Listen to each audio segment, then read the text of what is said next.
2026ல தமிழக வெற்றி கழக மக்களுக்கு என்ன சொல்ல விரும்புறீங்க? தமிழக வெற்றி கழக மக்கள் வந்து நாங்க அவருக்கு ஓட் பண்ணா நாங்க ஒரு ஓட் பண்ணனா நம்ம தளபதி அண்ணா ஜெயிச்சாருன்னா எங்களுக்கு நல்லதா இருக்கும். நாங்க எல்லாமே சேர்ந்து மகளிர் எல்லாருமே சேர்ந்து ஒரு வீடா போய் நாங்க கணக்கு எடுக்கிறோம். கணக்கு எடுக்கிறதுல எல்லாருமே முக்காவாசி தளபதி தான் ஓட்டு போட சொல்லியிருக்காங்க. ஓட்டு போட்டாங்கன்னா அவர் நல்லது பண்ணுவாரு எனக்கு தெரியும். அவர் 2026ல அவர் தான் வரணும். ஆட்சி மாறும், விலைவாசில குறையும், ஒண்ணுமே வாங்க முடியல. கரண்ட் பில் ஏறிடுச்சு, சிலிண்டர் ஏறிடுச்சு.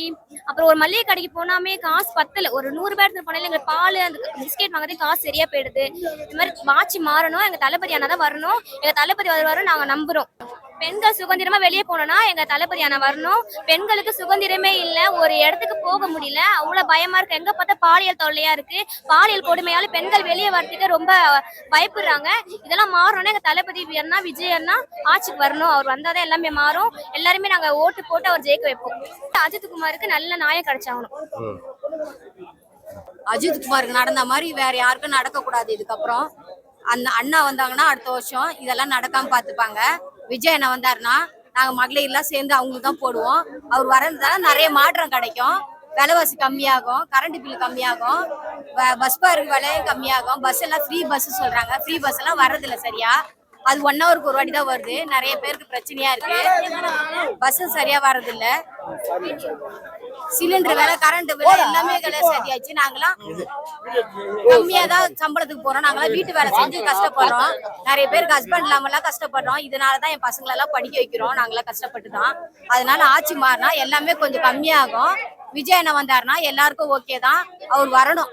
அவர் வந்தா மாற்றம் கிடைக்கும். எம்ஜிஆர் மாதிரி அவரும் வரணும்னு சொல்லிட்டு நிறைய பேர் ஆசைப்படுறாங்க. நாங்கெல்லாம் வீடியோ போய் வீடு வீடா கணக்கு எடுக்கிறோம்.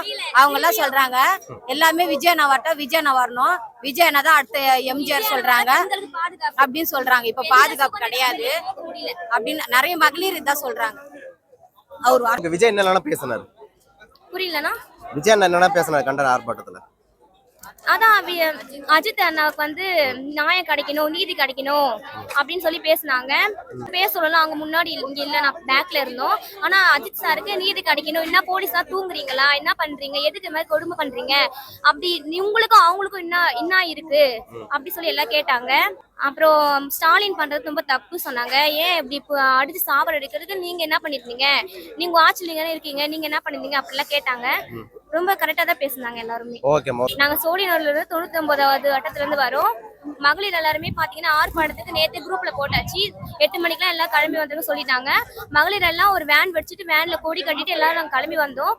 வர வழியில போலீஸ்காரங்க எங்க சோழினூர்லயே மடக்கிட்டாங்க. எங்களை மடக்கிட்டு நீங்க போக கூடாது, நீங்க எதுக்கு போறீங்க, நீங்க போனீங்கன்னா உங்களை அரெஸ்ட் பண்ணி நாங்க ஜெயில போட்டுருவோம்னு சொன்னாங்க. அதையும் மீறி நாங்க எவ்வளவு பேசி பார்த்தோம், அப்பயே விடல.